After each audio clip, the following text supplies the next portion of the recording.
Acast powers the world's best podcasts. Here's a show that we recommend.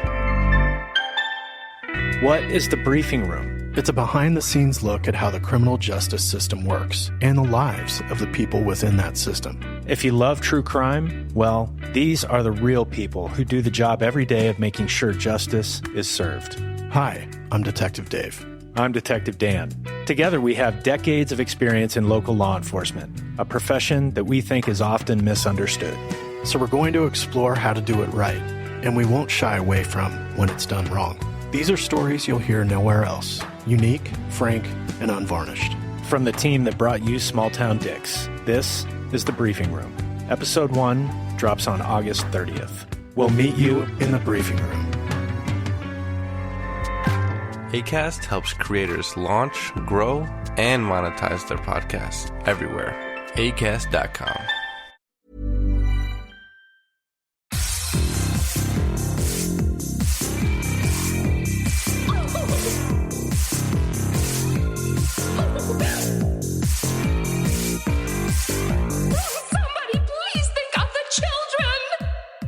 And welcome back to Little Cuts, our weekly mini-sode where we dig into the things that we've been watching recently. I'm Terry. And I'm Mary Beth. This week we are talking Tulpas, South by Southwest fave, and of course, Hammer horror. Hell yeah, we are. Woo! And let's just get this out of the way. I'm really excited to talk about the movie that you brought today. So I want to dive right in. Let's talk about it. Oh my God. Your choice. Okay. So I am talking today about The Empty Man by David Pryor. Oh my God. I had no idea what to expect. So this is a movie that a lot of people have been talking about. It had a really awful distribution. It was kind of dumped out on Halloween, and then it came on to streaming beginning of March, I believe. It was actually out in January to purchase because I watched it on my birthday. It was in January? Holy shit. Okay. Yeah. So it obviously had a really bad rollout. And it's a studio film. It was for a pretty decent budget. And, people said it's 2 hours and 15 minutes long. So a lot of people are like, it's too long, blah, blah, blah. There's a lot of stuff going on. There is, but it's fucking awesome. I'm glad to hear you say that because I have been in love with this movie since I saw it on my birthday. It was my birthday. I was like, I'm going to watch a movie that I'm not going to write about. I'm not going to talk about. I'm not going to do anything. I just want to watch something. And I picked this 2 hour, 20-minute movie and I was absolutely enamored with it. And then I check out people's response on Twitter and there's been a couple vocal minority people in the minority, but a lot of people don't like this movie. Right, well, and Matt Monagle has been evangelizing it for a bit, and that kind of brought it back up in conversation because he wrote about it. He did the interview with David Pryor and Matt Monagle from Certified Forgotten, friend of the show. He did a lot of talking about it, and I got an email about it, and it had a cryptid vibe. So I was like, well, I need to watch this. And then I'm so glad I did, but it's so much more. It's not cryptid. It's not how I would describe it, though. But it does go into a topic that I'm really fascinated with, the topic of tulpas. And so tulpas are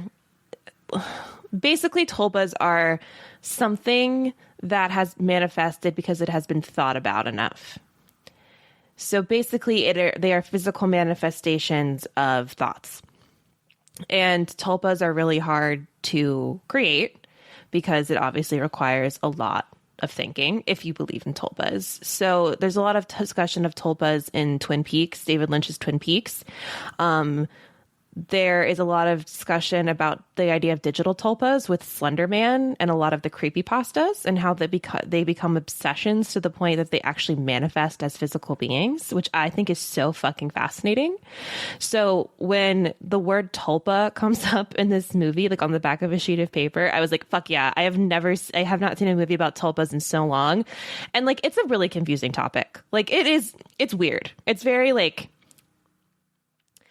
existential and philosophical and kind of weird to grasp, and I don't even think I totally get it. But this movie does it in a really interesting way, and it gets very deep and existential And it is very reminiscent of like Japanese horror. I said on Twitter and to Terry that this would make an amazing double bill with the movie Cure, Kiyoshi Kurosawa's movie from the 90s. Which I need to see. It's on the Criterion channel, if anyone wants to watch it. But it is like, it's got those vibes of like 90s Japanese horror, which I love because, you know, there's so many adaptations of Japanese horror film in the US, but this one is not an adaptation of a Japanese horror film. It just takes kind of cues from those kinds of story beats. And this is the first time I've seen it done so successfully because it's not trying to be a Japanese horror movie. You know what I mean? Like, right. No, this is definitely one of those movies that's like the kitchen sink approach where you start out like, because we haven't really even talked about what the movie's about. You start out and there's like a cold open that lasts for 45 minutes. It's a 45-minute cold open. I think it's 20 minutes.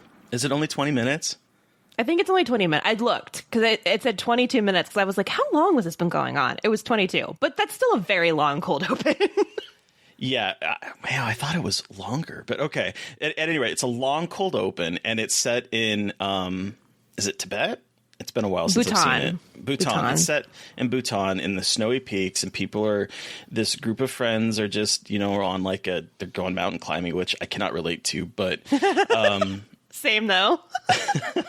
And one in a really beautifully staged shot where this person's walking towards like the end of the mountain, there's like a hidden hole and he falls down and discovers this like tomb where this multi-armed skeleton is sitting there, and he is sitting in front of it, just zoned out. And then it kind of goes from there and builds this like almost like Cabin in the Woods, except if woods were in Bhutan and in a mountain vibe to it in the first like however long. And then it switches to being a detective noir about this man who is searching for a missing student that is related to this idea of the empty man.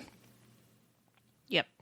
And then it just goes from there. And it just goes from there. Like it's this epic philosophical noir weird horror movie, and it's so ambitious. Oh, and it's very ambitious. So it's just really cool to see filmmakers continuing to make things like this. Like, you know, people can shit on horror all they want, but like people are swinging for the fences. Hell yeah. And that's with these movies. Like it's so cool. Yeah. And this movie is a mess. I mean, it is a mess. I don't know if it completely works in the end, but it is ambitious as fuck. And I enjoyed every single moment of this film. All 2 hours and 17 minutes of it. I was on board, in love. Yep. Just waiting for the next weird little twist or the weird little horrific scene that's going to happen. Like it was doing it for me. So I was really happy that like you just text me like, what the fuck? Well, and it definitely is one of those movies that like there's a lot going on. And I honestly think the runtime isn't that bad. Like it's a long movie, but I think it works for this. I think what it's trying to do, it gives it space to kind of grow with this kind of legendary it's trying to build. So I think if it was shorter, honestly, it would have left a lot to be desired. I was thinking about this a lot because I know people always complain about long movies like that. But if this was a shorter movie, I don't think it would have worked. No, and the cold open is needed. The cold open is so good. A lot of people complain because like either A, they really liked that cold open and then didn't really like the story that continued on from it, or B, that they felt that the cold open wasn't needed. I completely disagree with that because they are two halves of a part and they fit together perfectly by the end. And I think this movie needed to be as long as it was. Mm-hmm. It's based on a comic book or a graphic novel. Yeah. And I was reading the interview that Matt Monagle did, and apparently it's like very loosely based on the comic book. Oh, okay. Because the comic book takes place like post-apocalypse basically. And so he took the idea of I think he took the similar ideas in a graphic novel but applied them to like before something bad happens. So he took all of the ideas and put them in a different context. I mean, this does feel downright apocalyptic. It does feel very apocalyptic, and I hadn't even thought about it as a cosmic horror, and it definitely is. Like it doesn't have this like. Sometimes I get stuck in thinking about cosmic horror as like, look at all these cool aliens and stuff and like weird, like very obvious symbols of cosmic horror. But this one is very much in the realm of like philosophically cosmic horror, but not necessarily from like the imagery perspective all the time. Some imagery, but like it's not as overtly cosmic horror in terms of like the aesthetic and visuals. But I could talk about this movie forever. But man, I'd love to talk to David Turpire. Seriously, because the production history is wild, and it is beautifully made too. There's a really amazing transition shot that goes from a paper map and zooms into the paper map, and it like seamlessly transitions into woods and a road, and it is such a cool shot. And then I forgot his name. And then the lead is played by James Badge Dale, and I have seen him in some things before, but he wasn't super memorable. But he's so good in this movie. Oh, he is. He's like this kind of like rough alcoholic smoking ex-cop who like has nothing to lose, but he plays it really well, if that makes sense. There's a lot more going on underneath in his head that he really is able to articulate through his mannerisms. Yeah, there's a really funny part. This isn't a spoiler, where something's happening and he's like, "Absolutely the fuck not!" And he turns around and runs. I love that moment. And I was like, "Oh my god, this is so like." I love that when movies are self-aware like that and have the characters do that, because it just makes me laugh. And he's like, "Absolutely the fuck not!" It's so good. Plus, this is also just like, you can tell this is a labor of love. And the fact that so much love went into this is not a movie that someone just wrote and then, was like, whatever. This is a lot of love went into this. And the fact that it was just kind of unceremoniously dumped, partly because of COVID, partly because I don't know if marketing probably knew how to market the film. But it's sad. It's sad to me that a movie of this scope, this epicness, and this much love was just... I know, it's so annoying. So I'm glad that a lot of people, or it's like slowly building, because I know that Matt talked about it. I tweeted about it yesterday, and there were a lot of people who were positive. So it feels like it's slowly ramping up into something that'll get more attention. And that's that is something I love about the horror community. I think that we're all really good at watching movies that like have small releases and then hyping them up. I think that is like I feel like it's a unique thing for the horror community. Like even the smallest movie will have its champions, and I really love that about us as a group. But so, okay, that was mine, The Empty Man. Everyone, please go watch it. It's available to rent across most platforms. It's like $6. I promise you it's worth it. But Terry, South by Southwest, a favorite. Tell me all about it. So, I mean, we're recording this on Wednesday, so I haven't seen a couple of the films that I really am looking forward to, but I've seen a few of them, and I was kind of feeling a little down on this festival for a little bit, because like the movies I've been watching are fine, but they haven't really ticked that itch that I've been wanting. And then I had a binary decision last night of watching Gaia or another movie, and I was like, no one's talking about Gaia. I'm just going to sit down and watch it. And boy, did I love this movie. Oh my God. I've seen so many good reactions on Twitter so far. So tell me about Gaia. Surprising as hell. So it starts off with this gorgeous shot where it's like a drone tracking shot through like a jungle river. But the river is on the like it tilts, and so the river is on the ceiling or the top of the movie, and we're like looking at it upside down. Oh, okay. But it perfectly mirrors everything else, so it's like this really kind of distorted view that's like kind of makes you uncomfortable, because like you're seeing it perfectly mirrored in both the top and the bottom, but like it's reversed because you're staring at it upside down. So it's this really weird shot, and it turns out that the drone belongs to these two forestry members that are on a surveillance mission in this primordial forest, and they send the drone off, and right before it gets like whacked, it sees a young man covered in mud, and then it gets knocked down. And while the one guy kind of laughs, don't be like a white person and go check out this like dangerous thing, she's like, we can't leave trash in this forest, which true. So she goes out there to go find it, and she runs afoul of a trap that like cuts her foot. She hobbles to like this. She finds this hut. And then the two people, there's an older man and a younger man, and they have been living in this forest. And they see her and they try to patch her up. But there is something else in the forest. And there are creatures that look exactly like, there's no way you could not tell me that this movie is inspired a little bit by The Last of Us, because there are creatures that are directly pulled. They're basically, if you've played the game, the clickers. There's these creatures that are blinded, and they have like the mushroom cap on their head that is exploded up. Like, this is a good teaser, and I'm gonna say that this is a good little fan maybe introduction to maybe what happened in the beginning of like. No shit. In my mind, so I'm cool. like, I'd be perfectly happy that this would be sort of like a, how did The Last of Us turn into The Last of Us? And so she's stuck there with these people, this older man and his son, who have been living in this primordial forest for, I think it was like 13 years. And it takes some vibes that we saw at Sundance with Ben Wheatley's like In the Earth. Okay, I was going to ask about In the Earth because it sounds like it hits some similar beats and has some like a little bit of a similar. Yeah, I would say it's not as mental, like it doesn't have the same kind of themes on the mind. Okay, it's not as like cerebral and like, yes. Okay. This one is more of a flat out and in some ways horror movie, but it does get some kind of like interesting themes of like the earth and humanity as being like a plague, like a typical nature eco horror type feels to it.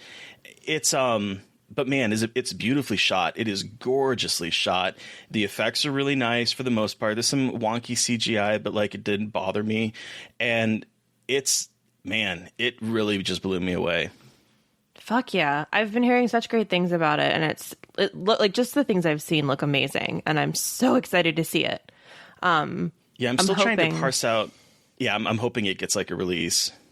I know. Yeah, I'm really hoping it gets a release some point soon, because this is the one that I've seen like a lot of hype for, in terms of like the midnight releases and the horror releases from South by. So I'm hoping that means it'll get picked up quickly, because like In the Earth got picked up pretty quickly. Yeah. From Sundance. And so I'm still trying to parse out my thoughts to like write something about it, but I will tell you that this is one definitely to put on your radar, especially if you like, there's body horror in it. There's like, there's a couple points where like she starts having these nightmares that fungus is growing out of her skin. Oh. And then it starts to really happen. Oh my God. So there's like some body horror with that. There's definitely some like eco horror. It goes in some wild directions. It's a little bit more muted, I would say, than some of the wild cerebral places that In the Earth goes to, but it's in the same ballpark. I think they would make a good companion piece together.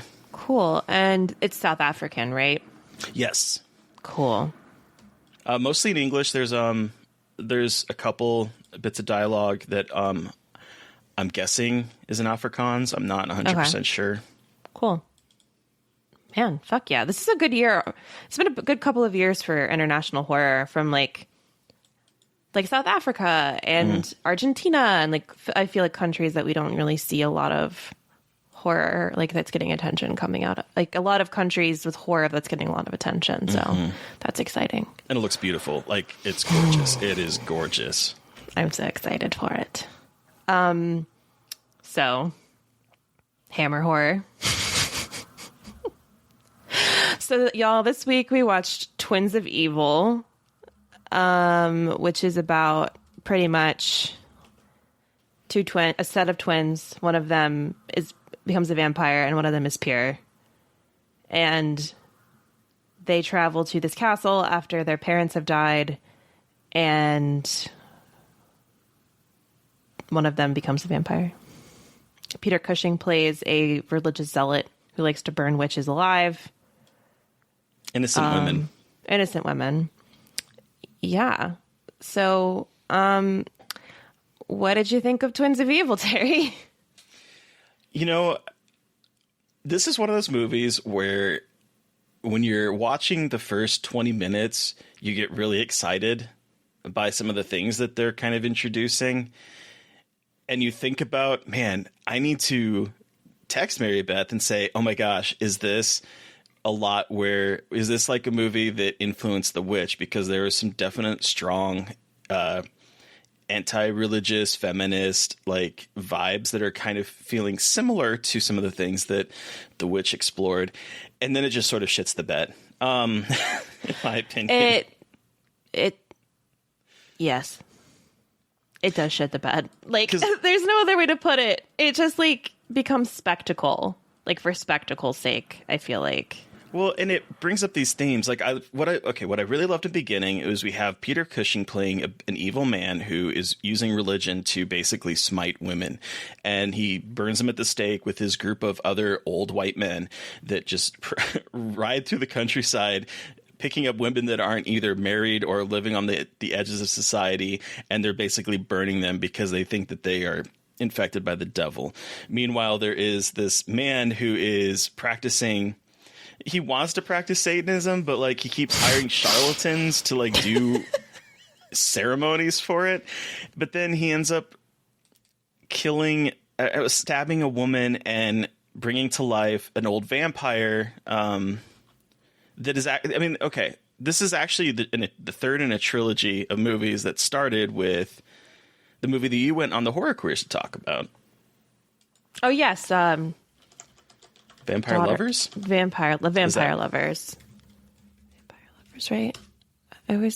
Yes, I watched The Vampire Lovers for an episode of the Horror Queers, which is about a female vampire with lesbian tendencies who ravages townfolk, and is really good. It's based off of the story Carmilla, which is about a queer female vampire, and I really enjoyed that movie. That one was really good because it really plays up the idea of queerness, and I think it's the 1970s, so it's not like the most progressive, but I think it's really well done. These are two very different. Oh yeah, so like different movies. The Vampire Lovers in 1970, and then there was Lust for a Vampire, which was a loose sequel to the first film, where basically Mircalla, I think is her name, the Carmilla stand-in. She comes back alive and seduces and murders her way through a girls' school. And then we have Twins of Evil, and she gets brought back alive once again to basically turn Count Karnstein into a vampire. Mm-hmm.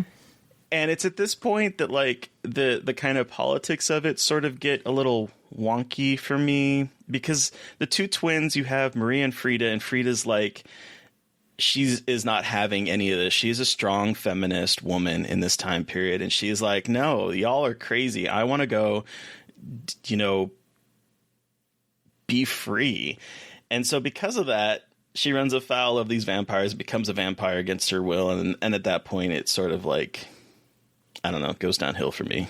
Yeah. And so also, Mary and Madeline Collinson, who played the twins, are actual twins, and they are former Playboy playmates, which is fascinating. But and I mentioned that because this movie is very titty.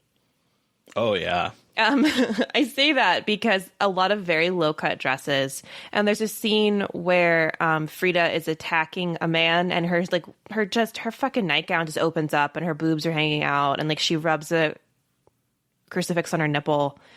It's very strange. It's like, that's why I say spectacle, because all of a sudden it becomes like, look at this nude vampire girl rolling around on a bed, and I'm like, this is not what I thought it was going to be.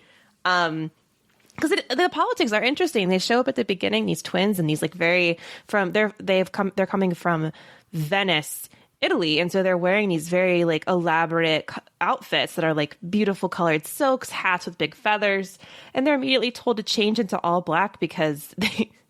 And what does Peter Cushing call them? Like birds of paradise or something maybe nastier than that? Well, he when he walks in and he sees them and he's like, what kind of plumage is this? Plumage. Okay.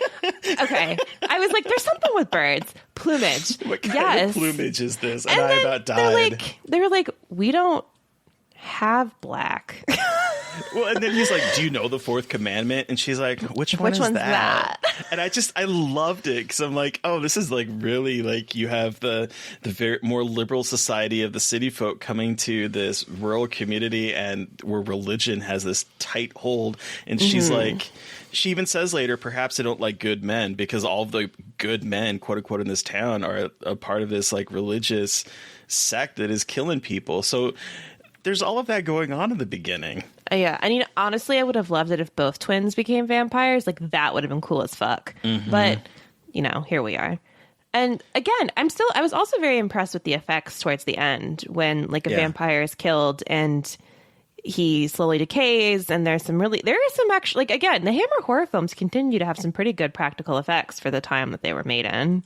I also really loved the score. It was just so bombastic and over the top that it was really kind of working for me with what was going on. Now, there is one scene that I about died laughing though. Mircalla is having sex with Count Karnstein, and she like reaches up and grabs this candle that is lit and like there's wax pouring down it. It's very seminal. And she literally starts jacking it. Her hand goes up and she like strokes this candle. And I'm like, oh my God. Just in case you didn't know, there's sex happening. And we're going to show it to you again and again as she gives a candle a hand job, a burning candle a hand job. It was so funny. She's just like, I'm like, no, are they, oh, they're doing it. And my other favorite part is when, so there's one black character who is obviously played horrifically. I think he's mute, and he's mute. He is treated like shit, but he goes out to defend the castle. Of course, he sacrifices himself to protect the castle. And then it's very good when a white guy comes out to him and he just punches him in the face with a torch and like burns his eye out. And I was like, you know what? That's pretty cool. Like that kind of stuff was cool. But the whole character was terrible. Like that was the first time I think I've seen a black character in these movies. But of course he was like a mute servant. Yep. Horrendously tokenized and stereotypical. So. Yeah. And then of course he dies so the white couple can flee. Of course. Duh. Yay. But yeah, so that was Twins of Evil. I think this was our first kind of dud so far in our Hammer. Although it did kind of give us Peter Cushing saying, "The devil has sent me twins of evil." Okay, I wanted to bring this up.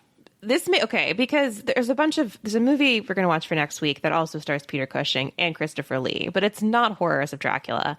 And what makes me laugh is I know not all of the Hammer horror movies are in the same universe, but it's funny to me that these actors, like they keep using them to play different characters in very similar movies. And it's like, it's like a little bit confusing and also funny because I'm like, wait, I know these are not like in one continuity and in one universe, but in my head they exist in the same universe for some reason. I think just because they have the Hammer horror label and they all have very similar aesthetics, at least like the vampire movies that take place, like the like this Karnstein trilogy obviously takes place in the same universe. But yeah, it's fascinating. Yeah.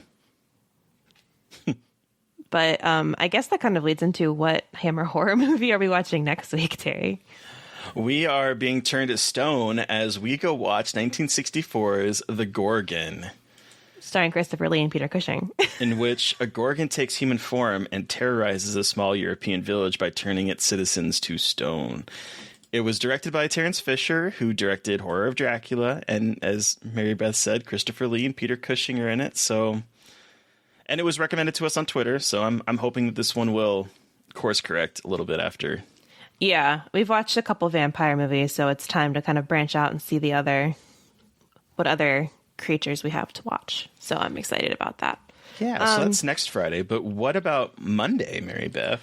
Oh my gosh, on Monday, we are talking to writer, film critic, and podcast host Adrian Torres, and we are discussing The Deliciously Wet and Gooey Society from 1989. Oh my God, I cannot wait. This movie, we talked to him a little bit ago, and in our Google Doc, we have had a phrase that has been in there, and I think it's going to live in this document forever about what happens in the shunting stage. So 99 bottles of lube on the wall, 99 bottles of lube. You take one down, you pour it on the castmates. Pour it on a butthole. 98 bottles of lube on the wall. All right, cool. So cannot wait. It was a good conversation. It was such a good conversation, and that movie is so wild, like beautifully disgusting. But so listeners, you have heard from us, but now we want to hear from you. Have you watched a film that we talked about and have some thoughts? Did you like The Empty Man? Please don't tell me if you didn't, or do. Do you have any suggestions for movies that we should talk about? Send us an email at scarredforlifepodcast@gmail.com, or you can reach out to us directly on Twitter. I am at MB McAndrews. And I'm at Gaily Dreadful. And of course, don't forget to follow the podcast on Twitter at Scarred Podcast. And please don't forget to review, rate, and subscribe. Thank you to Eric Power for our artwork. Thank you to Sean Keller for our music. Thank you everyone for listening. Please stay safe out there, but most importantly, stay creepy. And until next time. Meow.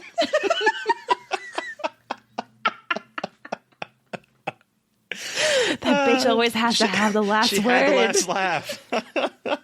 Meow. Oh, won't somebody please think of the children?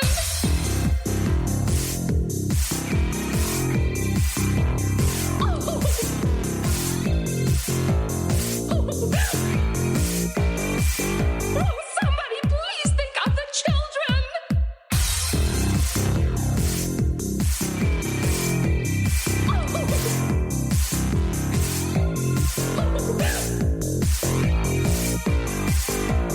Somebody please think of the children!